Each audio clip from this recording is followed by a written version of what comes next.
Good morning, everyone. We'll start the webinar shortly. We've still got a number of participants coming in, so we'll start in a minute or so.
Good morning, everyone. Thanks very much for taking the time to join our consultation session this morning around the Regional Australia Institute's Regionalisation Framework. My name is Kim Horton. I'm the Regional Australia Institute's Deputy CEO and Chief Economist. I'm joined today by my colleague Shyla Vora, the RAR's Policy Director, and Sarah McCosker, our Senior Policy Officer. I'd like to start by acknowledging the land that I'm coming to you from, which is Ngunnawal country in Canberra, and pay my respects to their elders past, present and emerging, and look forward to any contributions from Indigenous people present on the consultation today. We have about an hour together today, and after my introduction, Shyla will give a presentation on the Regionalisation Framework itself, and we'll have time after that for your comments and questions. Please share your comments as we go in the chat in Zoom. I think most of us are probably familiar with how to do that now. We will incorporate the chat log into the broader stakeholder review after this session. If you'd like to ask a question, or in particular, if you'd like to share an experience, and we'd love to hear from you, please note that in the chat too, or raise your virtual hand. And our technical team will then enable your microphone so that Shyla can bring your voice into the conversation. I think most of you will know the RAI and the work that we've been doing for the past nearly 11 years. We were established to fill a gap in research and knowledge relating to regional Australia, and we're still Australia's only independent, bipartisan think tank dedicated to issues impacting on regional Australia. We've developed a body of research and policy advice over that 10 years and produced a good summary of that work at our 10-year anniversary last year. This will provide you, if you're interested, with a good overview of some of the highlights of our work. And we'll put that link into the chat now. Our 10-year anniversary presented us with a great opportunity to look back over our work as well as take stock and look ahead. We asked ourselves what we wanted to achieve in the next 10 years. All of our work points to the fact that our country will be stronger if our regions are stronger. We know that you, the community leaders in regional Australia, are doing the hard work. You're doing the hard work. You're making your communities more sustainable, more attractive, and more resilient. We want to hear how you're going with this important work, as it provides a solid foundation for ongoing regional prosperity. We want to use our regionalisation approach to set ambitious targets for our regions on the things that matter to us, like population sustainability, education, and access to services. With your help, we will use our public influence to build support for prioritising regions and preference in regional development. We want to build a movement of people, businesses and regions who are proud to stand up and be counted in their support for regional Australia. It's a fascinating time in regional Australia at the moment. I think most of us realise that we've weathered those COVID challenges much better than the capital cities, and we're really poised to make a very significant contribution to Australia's overall growth. We just need to make sure this is resourced to allow our regions to take the full role that we'd like them to take. Research shows us what will happen to Australia if we continue with the status quo, particularly in terms of settlement patterns. We put out a report a couple of years ago called Regional Population Growth, Are We Ready?, which looked at the population trajectories of our 4 largest capital cities, most of which are projected to go to populations of, or Melbourne and Sydney are projected to go to populations of over 10 million, Brisbane and Perth closer to 3 or 5 million, with a lot of that growth in the outer suburban growth zones outside on the edges of those capital cities. We think there's a much better future for Australia in terms of lifestyle, amenity, ability to connect with nature, ability to connect with family, if a good proportion of that growth is actually directed towards some of our regional centres and spread across much of regional Australia. Alongside you, who are the leaders and influencers in your own regions, we're working with government and corporate Australia in advantaging regions. We've formed the Regional Australia Council, which we call RAC 2031, which is an alliance of over 18 of Australia's largest and most influential corporations who are publicly backing regionalisation. We're also working closely with our Regional Activators Alliance members and our partners in the state, local and federal governments. We have invited Regional Development Australia committees, RDAs, and local governments to similar webinars to this one, and today is an opportunity for you to be involved in this work and to share your thoughts and perspectives from your regions. I'd like to hand over to Charlotte now, who will explain the process for developing the Regionalisation Framework. Thanks, Charlotte. Thank you, Kim. We'll share my screen.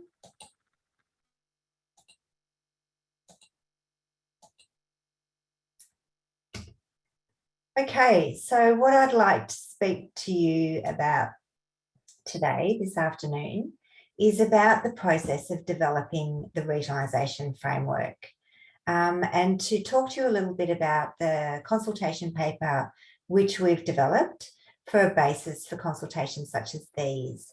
It's available on our website, and you may have seen it already in some of the newsletters and so on that we've sent out. So for us, what's regionalisation? It is the process of rebalancing the nation.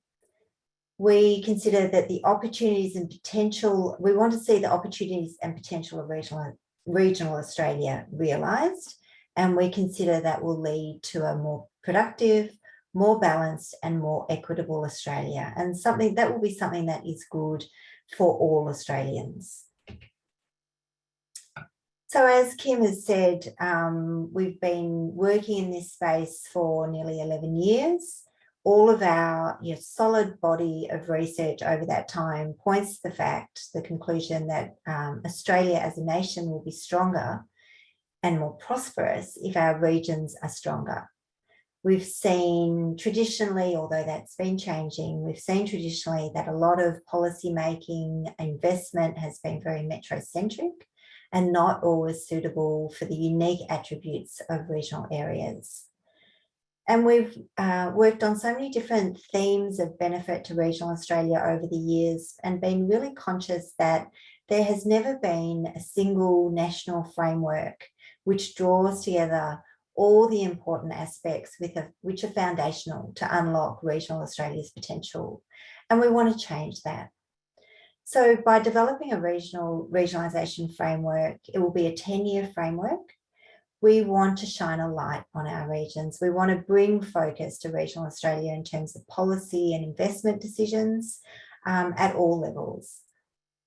We'll outline critical targets and actions that we consider based on our research and based on consultations such as these and other consultations that we consider are necessary for strengthening regional Australia and to draw together the key themes.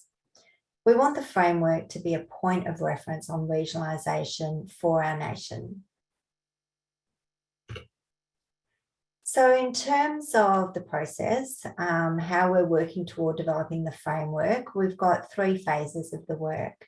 So we're still in the first one. We're looking at a significant body of research, but also the research, the inquiries, submissions that have been done by others over the past few years. We've drawn together these and put them in that consultation paper, which I mentioned, which has got some key themes and key questions for you to consider. After our consultations have finished and we've had a number of webinars, we've put a public survey, which is also available on our website. We're doing some targeted one-on-one consultations with some of our key stakeholders. We'll be launching the framework itself.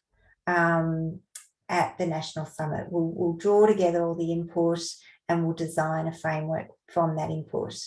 And then we want to activate the framework, and I'll talk about that in a moment. Thereafter, at least once a year thereafter, we will be providing a public scorecard or progress report that shows you where we've been and how progress toward regionalisation is tracking. So the framework itself, we've got the consultation paper. That's not the framework. That's just the basis for consultations. The framework itself, which will be launched later in the year, will look like a framework. So it will have different levels. We're going to have key pillars and targets under each of those pillars. So we want to have bold targets. We really want to change the status quo. So, you know, an aspirational target that we might be able to achieve over the next 10 years, which can be measured, and it will have underneath it actions to get to that target. I'll give you an example in a moment. But as I said, we don't want that just to be a framework, just to be another document that sits on the shelf, that's forgotten about, or that's not of particular practical use. So really for us, the most important part of the work that we're doing is activating the framework, making sure that it is implemented across the country. So we want it to be the framework itself. We want it to be a reference point on regionalisation. We want it to be something that people can refer to, can look up, and can reference for their place-based planning and for programs around the country. But we will also want to see it implemented in practice. So what we are planning to put underpinning the framework is a campaign of activation. We want every one of you, every one of our stakeholders, all levels of government, industry across the country, to take actions to implement it. And we think by taking every small step is going to help us achieve that goal of regionalisation. So we're setting up a system of pledges. A pledge will be a voluntary undertaking that an industry, a community group, a local government, an RDA, for example, can put into practice. So a pledge might be a commitment under a particular pillar that we want to take this particular action as a way of supporting regionalisation and the framework. So we've got some basic principles which guide us in our work and what we want to see guide the process of developing the framework and also implementing the framework. We want to make sure that participation is broad and equitable, and we're certainly trying to make sure that there's broad participation in the consultations. We want to hear from diverse groups. We recognise how important partnerships are to our work and to the goal of regionalisation, and that what we'd like this document also to be able to do, this document and this campaign further down the track, is to help create and cement partnerships and collaboration that achieve regionalisation. We want to make the point very, very clearly that this framework is not intended to eclipse or overtake or replicate or replace any of the work that is already being done around the country. And there are some fantastic pieces of work. There's some great state and territory regional strategies, and there's some excellent, many excellent local, at the local council level, local government level, examples of regional plans and strategies. What we want to do is have a high-level framework which amplifies that work and draws together the key themes in those other pieces of work. And we want to support those activities by bringing more attention to regional Australia. And our last basic underpinning principle is a recognition that this framework needs to be able to be implemented in a place-based way. Regional Australia is incredibly diverse, and one of the challenges for us is making a framework that is broadly relevant and applicable, but can be implemented in a place-based way. So let me give you an example of that in a moment. Leadership is something that we've put into that box as well, in that we absolutely recognise and support the idea, the importance of local leadership and local decision making. So the 5 themes that we've put in our consultation paper, and which we consider will be the key pillars of the framework, are the following: population, jobs and skills, livability, productivity and innovation, sustainability and resilience.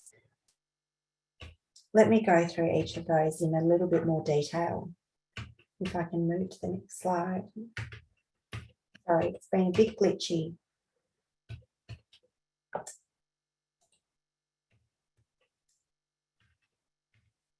I might, well, I'll see if I can get to the next slide, but in any case, let me talk about each of them. Population. So Kim mentioned our work on population, where we have modelled trajectories based on current settlement patterns and what we might expect in the future if the status quo remains. We've seen that nearly 80% of Australia's population growth is concentrated in a handful of big cities. And we know that if that continues, we will be a nation of a few megacities, with many parts of regional Australia without the population that they need to continue business as usual. We want to change that. So, for example, a target under population might be to see 50% of Australia's population growth happen in regions. And that's a target, for example, that Bridget McKenzie, the Minister for Regionalisation, has been talking about. So if we take that as the target, what would be some of the actions that underpin that? And there could be a variety of actions of being able to see more population growth in regional areas. So, for example, it might be more support for migrant attraction and retention strategies, and there are many good ones already around the country. It might be more focus and attention on local campaigns to attract tree changes and sea changes. And you may know the RAI has got an information campaign called Move to More, which is doing that work. It might be industry and organisations, businesses putting in place policies for remote and flexible work, and so that people can live in regional Australia. And when I talk about, these broad sort of targets being, aspirational, our goals, and how they can be implemented at the local level. So if you look at some of those actions, for example, migrant attraction and retention strategies, it might be applicable in some regions, it might not be applicable in others, but where communities want that to happen, then they could take the lead in being able to implement particular migrant attraction and retention strategies, which many have done. So it would be then implemented at a local level in a way that's applicable for that particular place. Jobs and skills is another area, the second pillar, although they're not in any particular order. But we know we track jobs, vacancies around the country every month. We know that job vacancies in regional Australia, the ones that are nationally advertised, are increasing every month.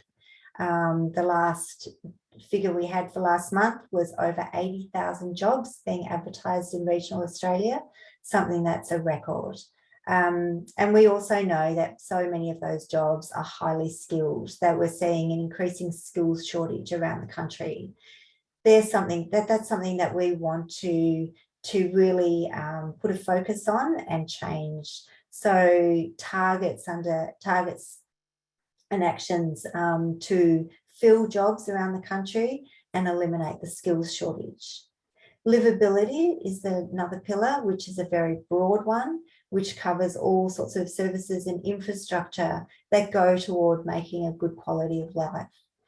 In our consultation paper, we've tried to distill the ones that we think are most relevant for many parts of the country, and they are services and access to health and education services, digital connectivity, and housing.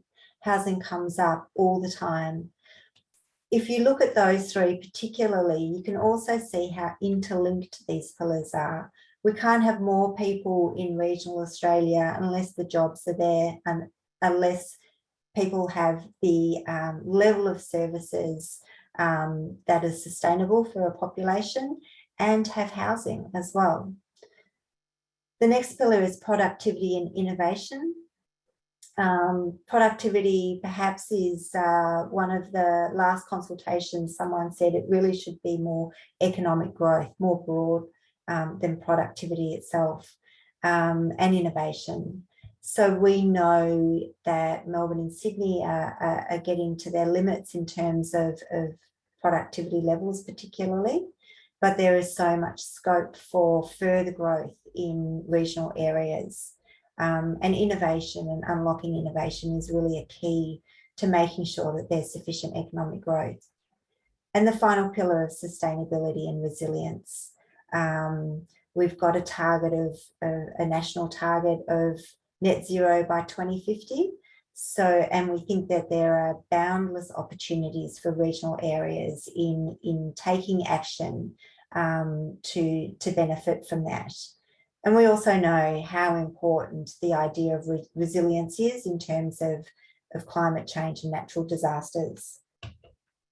I'm going to try and stop sharing and reshare, so I might be able to get over that glitchiness of my presentation. Let's try again.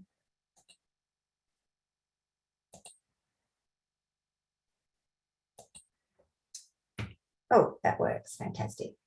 Okay. So in our paper, we've put some questions. So that's our thinking. That's based on our knowledge, on our research, on work that's been done around the country.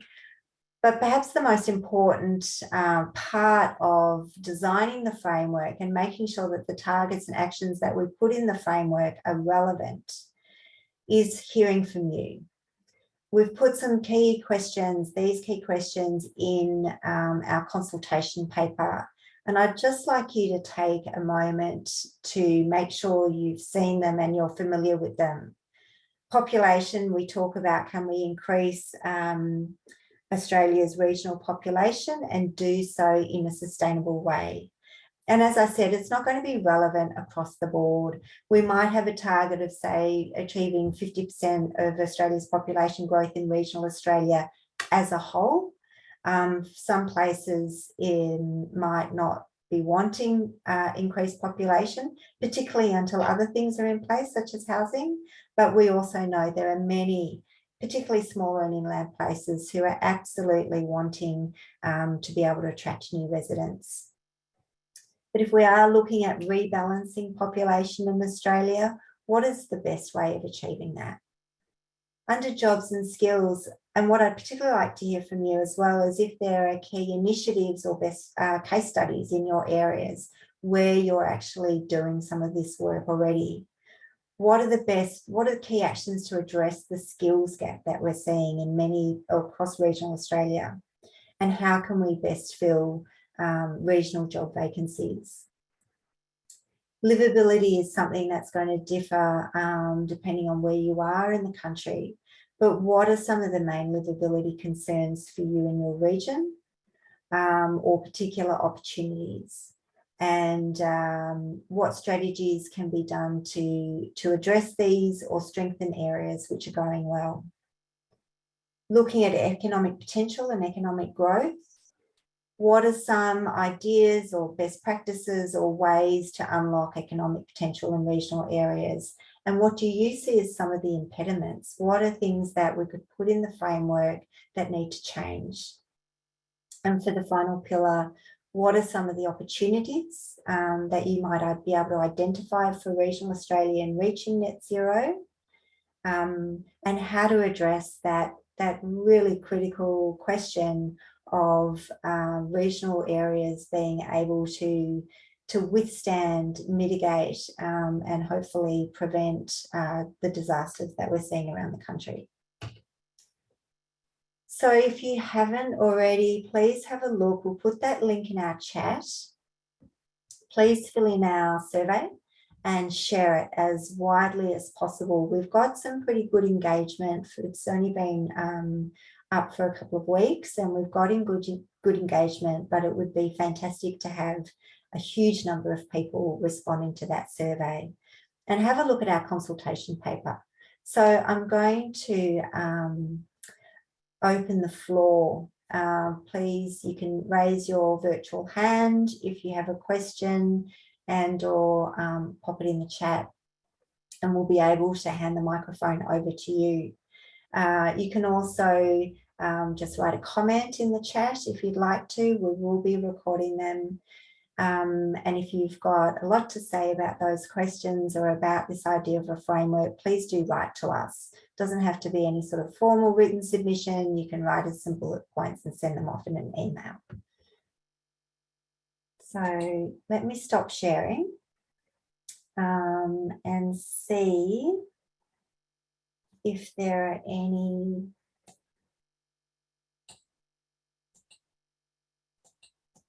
particular comments. If anyone has a question, if anyone would like to react to that presentation about whether you think that is going to be a framework that is needed in the country and could help you at the local level, if what you would like to see in the framework, whether you think we've got those pillars right and the key questions right.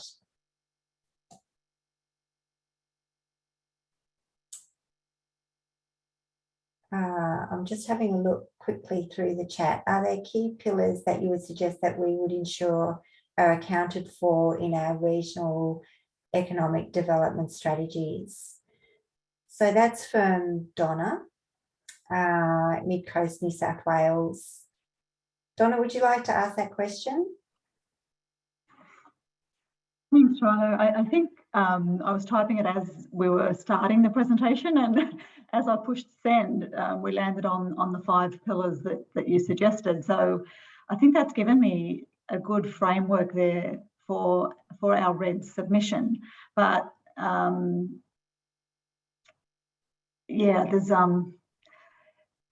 a lot more to think about, I think, with that, and I'm not sure. I think what I'd really love is the answers to the framework and the questions that you're setting up. I kind of need that now to feed into that submission, because we just recognise that locally here, the information that's in that REDS for state government has such an impact on the way the funding falls into our area. The strategies that we're identifying in there then support any grant applications that are made from anybody's local area, I guess, as they're making grant applications. So it's very important that you get the right things in there, because then that will hopefully attract funds, at least at the state level, to support things that we want to, initiatives that we want to put up for our area. Yeah. Okay, thanks, Donna. So you want the answers to all of those questions. What I might do is actually go to the next comment, which is from Nina O'Brien, which is, where do vibrant communities fit into these pillars? And it might be, in fact, that some of the answers to the questions you might be able to hear from other participants who are addressing some of these issues as well. And Nina, my impression is that you know, a vibrant community is a community that has got some of the answers to the questions and is doing some things right. So perhaps you'd like to share that, Nina. Thanks, Charlotte. No, look, so often we just invest in hard infrastructure and economic investment in regional communities, and I think it would be really great to firmly state and affirm the need to invest in our soft infrastructure and in the people that will actually lead this, continue to lead the fantastic work that's already occurring. So that's both at a leadership level across our sectors, but also at a community level as well, in not-for-profit organisations, where, let's be frank, a lot of this really great work actually occurs. No, absolutely. No, fully agree with that. and that idea of people being so important and investing in soft infrastructure. Kim, did you want to add to that? I can see your hand up. Yeah, just thanks, Charlotte. Just look, it's a really important thing. When Infrastructure Australia did their sort of national regional gaps and opportunities report only a few months ago, and I was surprised. It wasn't actually recommending pouring more concrete and developing that sort of infrastructure. It was actually recommending more of this sort of social and human infrastructure and developing that to get the most out of that existing infrastructure. I think it's really important. And I wondered if anybody on the call has some any interesting examples from their community of what they've done to actually make better use of some of those sort of traditional investments. Have you got networks of young people together to make better use of some facilities that have been created, or have you worked have sort of producers work together or processors work together to make better good of transport connectivity? Has anybody got any nice example of things that they've seen where a community has made the effort to build that sort of social and human capital and thereby get better value out of some of that physical stuff, which our polys seem to be very keen on rolling out. We've got record levels of physical infrastructure investment going on at the moment across the country, and I know a lot of people are concerned that we don't really have the construction crews and the planning approval professionals in place to see it through, let alone try to get good value out of it down the track.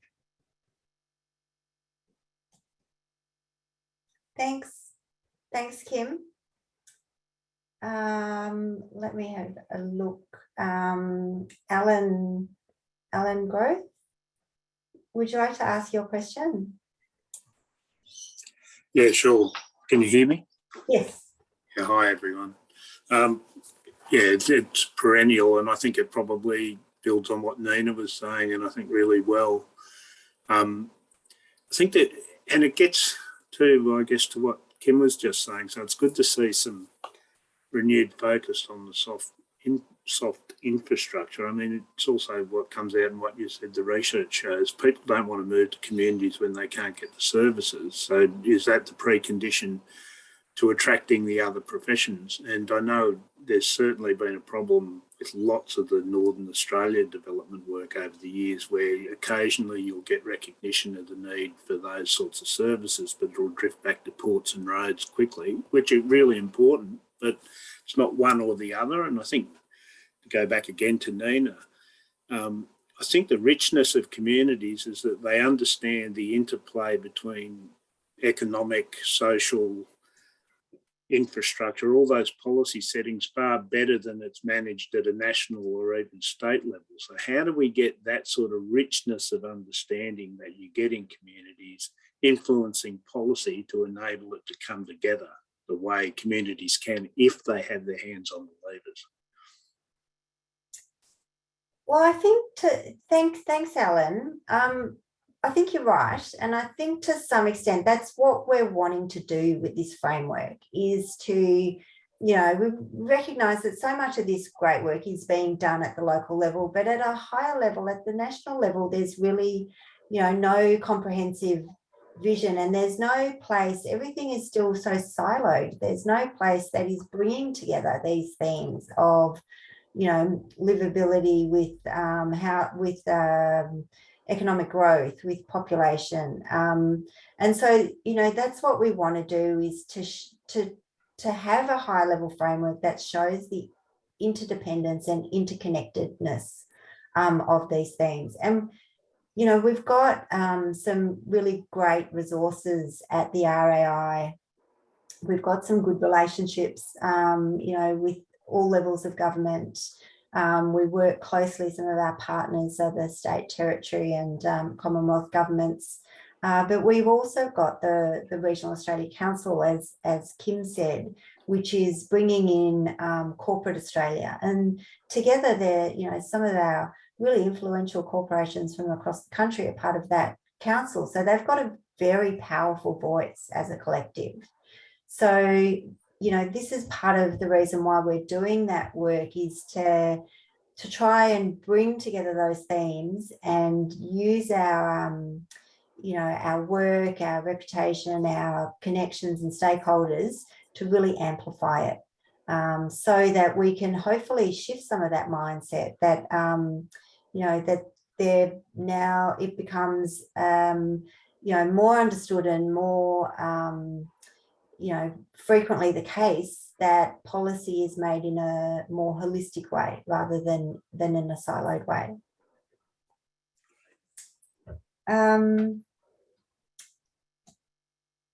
Bronwyn, did you want to, Bronwyn said how we define sustainability and resilience. Bronwyn, are you there?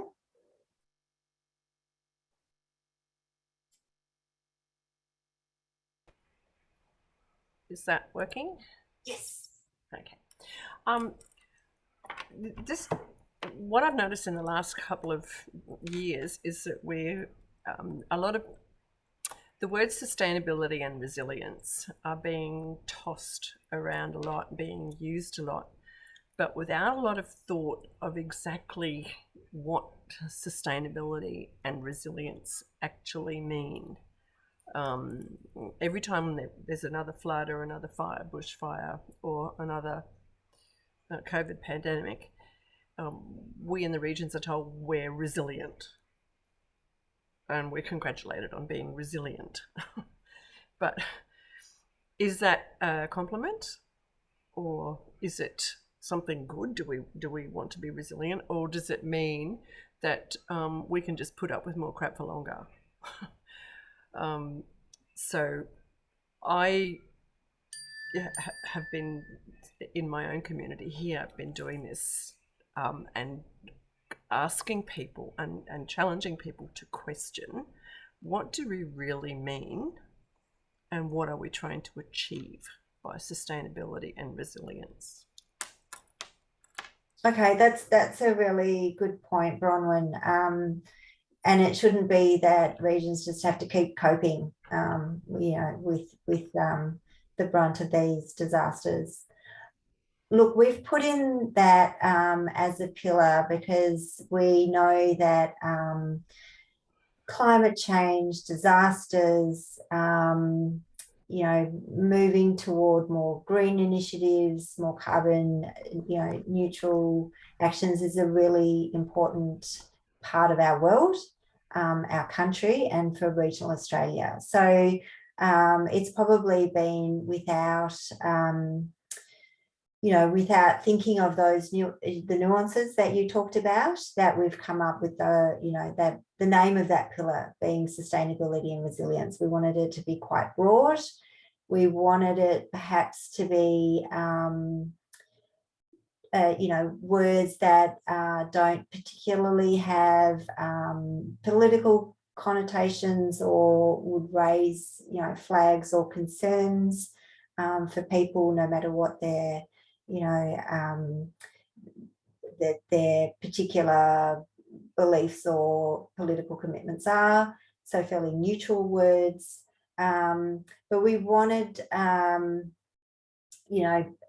pillar where we can look at achieving climate goals and where we can recognise natural disasters.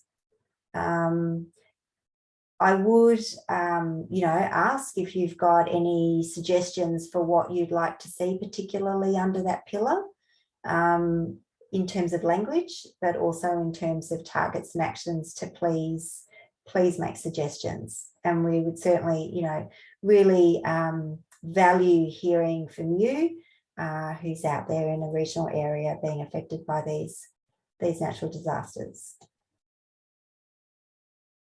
I've got Christy Tonkin.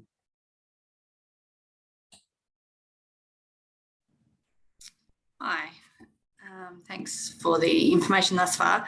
I'm based in Western Australia, but I've recently been to Victoria for a bit of a study tour, and I was really interested in the conversations from people in that area, reflecting the conversations that we have in our area as well, around how do we balance land use across, uses for climate mitigation, uses for population growth, economic uses, and then food growing uses. And I'm wondering if across those pillars, if there's been thought in the framework about or discussion around that topic, and how can we better do that, or how, and I think maybe the decision making and policy bit that you've just spoken about might help, but yeah, that was my question. I might ask Kim if you've got any comment on that one.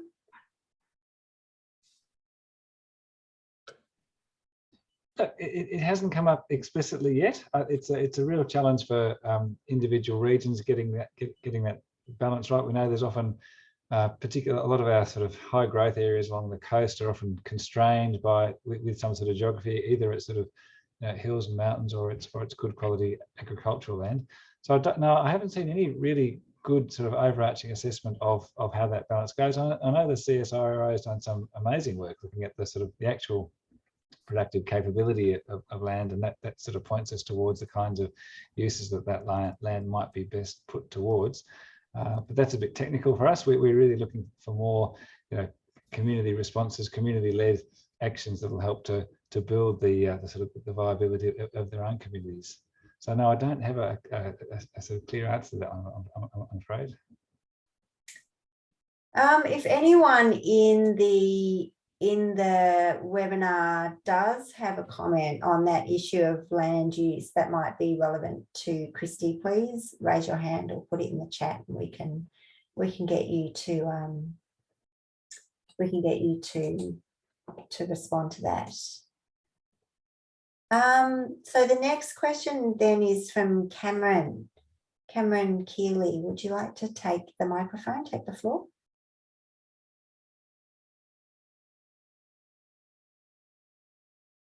Cameron, no. Okay, so I might just read out the question, which is, where do we see the role of technology really making a difference? And do you think there is buy-in from all levels of government to support technology rollout? So look, we want this framework to be very forward-thinking, to be looking at the next 10 years. And you're absolutely right that technology will have a very important part to play, for our country and across all of those pillars.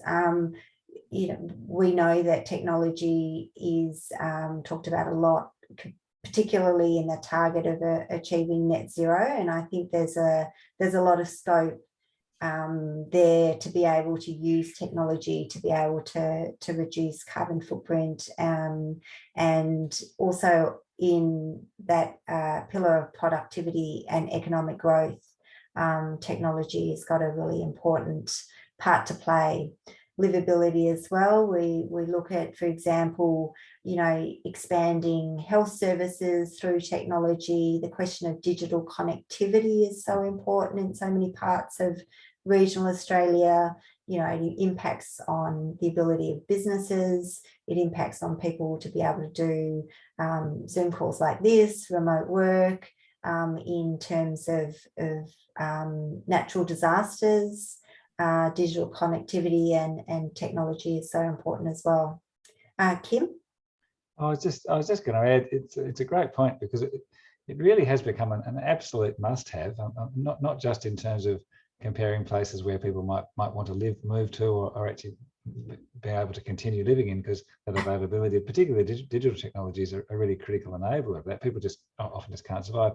And I think that actual requirement for that capacity, that digital connectivity to be of high quality, is actually getting worse as our respective governments and businesses move us all onto sort of digital solutions, which are convenient for them as providers. But honestly, if you don't have a stable connection in a regional setting, you're actually excluded from an increasingly wide range of services. You just can't participate. And we did some work late last year, and one of the things that troubled us about sort of banking and financial services in rural areas was this increasing push to, from the bank's point of view, about if you come across this sort of two-factor identification stuff, where you actually have to have two devices running at once in order to convince the black box that you're talking to that you're a legitimate person. Now, that's sort of just upped the ante a whole lot. Again, in some of our smaller centres, where having one device running sustainably was a challenge. Having two is nigh impossible. So there's this inexorable sort of dragging us down this path. And I think that, you know, while we are seeing upgrades, I think keeping these technology upgrades, particularly the digital technology upgrades, really high on the agenda is absolutely vital, because the risk is that people will say, oh yeah, connectivity is getting kind of better, so that's kind of solved. It's not solved, because the requirements are getting more and more. And so we need to keep making a lot of noise and keep raising the bar on that one, I think. Peter Dowling has put a question in the chat. Peter, we're giving you the floor. Yeah, thanks, Charlotte. Can you hear me? Yes. Excellent. Yeah, I was just interested in the research that's out there, or whether there's been any research undertaken around the sort of the influences and incentives and triggers that impact on that behavioural change for people to move into regions. And the addition to that is probably for people to invest. But you know, looking at the moving in the first instance, just interested in that concept. Thanks, Peter. Look, we have done some research on that. So we did a fairly small study when we looked at livability, and you might have seen our livability toolkit that came out last year. You know, what was the decision-making process for people to move from cities to regional areas? And we determined that it was really a two-stage process. There was what we called the hard gate, that you know, people had to have a job to move to, a house to move to, and you know, there needed to be basic you know, road connections and digital connections. And without particularly job, people would not consider a move, or, you know, the potential of getting a job. And then the second part of the decision-making process was looking at lifestyle and looking at what we called livability. So, you know, what would living in this place look like for me and my family? You know, what would some of the, you know, the services, the lifestyle, the opportunities, schools and so on be? And that, you know, that really influenced where people would go, not whether they would go. That was the first gate, but where they would choose to move to. So, you know, that was a fairly small study that we did. But then we've rolled out this Move to More information campaign, which is a digital multimedia campaign that is designed to show people in Australia's biggest cities what some of the opportunities are in regional Australia. And you know, before we rolled that campaign out, we did market research to be able to position it properly. And we did a large-scale survey and found that 1 in 5 people were considering moving to regional Australia. This was at the end of 2020. And what some of the drivers were. So less about the decision-making process perhaps, but looking at what some of the drivers were, what people were looking for in regional Australia, and why people were looking to move away from cities. And the results of that research are on our website somewhere. I'm not sure if one of our tech people can find where it is on our new website and put it in the chat anytime soon, but it is there. It's called the Move to More, the research underpinning the Move to More. But Kim, did you want to add to that at all in terms of the decision? Look, as a nerdy researcher, I've just put a link into the chat there. I think the WA has done 2 really large scale, like 20,000-30,000 respondent questionnaires about this, because they were post-mining boom, really trying to figure out what they needed to do to encourage people to stay in those mining boom areas post-boom, or actually to develop them into sort of livable areas. So they're really interesting. They give you some interesting insights about what different age groups and what different family types of people are looking for in that regional setting, and it's pretty. Some of the findings are pretty blunt, and certainly this is I think a key driver as to why in Charlotte's framework the livability pillar is so important, because all those aspects are actually just as important as people think. People move for jobs, but the jobs one actually comes a fair way down the list. And at the moment, of course, housing is just as important, and in fact, housing is sort of tripped over, I think, above jobs as one of the sort of mechanisms that might enable or even inhibit you from making a regional move. And the other thing, I think, just to add to Peter's point, it's partly about attracting, but it's also about retaining we know that as people's sort of life stages change, that they start to look for different things in their communities, and that sends people in both directions. It sends some of us to larger centres with, classically late in life with better hospitals, but it also sends a lot of people to smaller centres looking for a lower pace of life and greater community connectedness. Even if they're leaving a larger regional centre, they may then move to a smaller regional centre. So you often get this sort of ripple effect from our regional hubs to the sort of the spokes around them, by people looking for a slightly more connected community as they age too. So luckily, I think there's almost like a place for every person in this amazing country that we have, and a person that suits every place, because otherwise, places like Quilpie in the far west would be desperately short of people. But there is a group of people for whom that sort of quite remote lifestyle is quite appealing. We're not all heading to the coast, thankfully. We don't all share the same value sets. So trying to understand those different value sets is an important part of working out what those attractors are. And is there any research on the investment triggers and influences there? I think New South Wales has done a fair bit of that through, I think we already talked about these regional economic development strategies. New South Wales has done a fair bit on looking at attracting business investment further into New South Wales. And it's a mix, it seems to be a mix of that enabling infrastructure, other like businesses and other compatible businesses, and also something around the nature and skills of that community. So that there's quite a range of things that actually influence an individual business's decision. It actually seems quite difficult to do the classic, let's poach a business from one place to another. That seems to be quite difficult to do, because business owners are quite rightly fairly selective about the kind of places they may want to locate into. But if you talk to the Department of Regional New South Wales, they've probably got some advice on some of that, because they've been quite active in trying to increase investment in regional New South Wales of late. Thanks, Kim. Thanks, Peter. Does anyone else have another question that they would like to ask, or a comment that they'd like to make on any of the content? Please put it in the chat. We've got another one here about the role of government's decentralisation, regionalisation agendas. What role do we see that playing? Well, certainly, we do try and coordinate as closely as we can with Commonwealth, state and territory governments. We in fact hosted Bridget McKenzie. Her inaugural regionalisation speech was made at an RAI event, and we're certainly working close with her and her department on this idea of regionalisation and the regionalisation framework. And I've just seen, we've just put out a message saying that she's in fact coming to, she's going to be talking about her election campaign position on regionalisation, and Regional Australia will be hosting that on Tuesday. So we do certainly work closely. We want this framework, however, to be beyond election cycles, and we want it to be bipartisan. So we want to have it have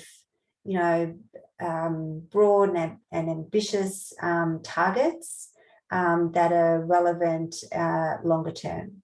So it's not that we're trying to align with one side or the other, or that we're we want to coordinate as much as possible with government, but we're certainly not going to be constrained by election cycles in this work.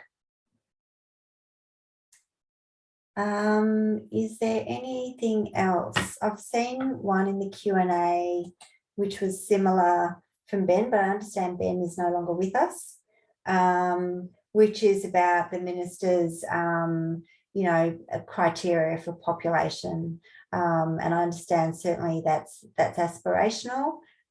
Whether we would get to that anyway, I don't know, but we'd like to make sure that this framework really focuses on that idea of rebalancing.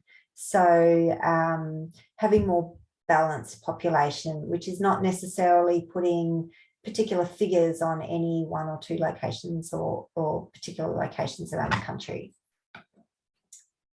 So just to, if there are no further questions, just in the last couple of minutes, I want to just talk about how you can get involved, and we very much want you to. So thank you so much for coming and for your questions and comments. Please keep them coming in if you have any other comments that you think about and that you might like to share with us.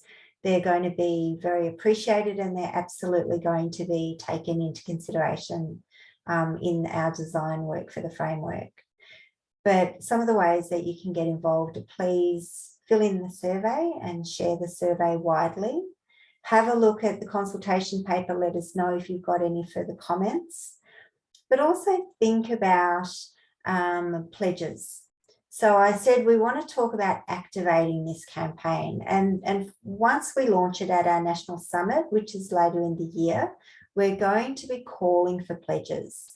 We're hoping with some of our corporate stakeholders in the council and our Regional Activator Alliance members, and some of you might be our RA members, that will be able to have some public pledges by the time we launch. But for most of Australia, it's only once we've got all the defined targets and actions out there in the public domain that you might be able to start thinking about a pledge or a statement of commitment for this. We want it to be a movement. We want it to be a groundswell. We want it to be something that governments can't ignore, that that really people know about, that really shines that light on rebalancing Australia and regionalisation. So you might want to think about whether your organisation, you as an individual, or your organisation, your council, or whoever is able to make a statement of support for regionalisation and for the framework, or if you'd like to go further and actually name a particular action or project or program that you're undertaking that supports one of our pillars under the framework. So have a think about that. I'll leave that with you. And I'd just like to thank you all very much again for attending, and we will certainly keep you in the loop through our newsletters. Sign up to our newsletters if you haven't already, about the development of this work as we're going forward. Thank you.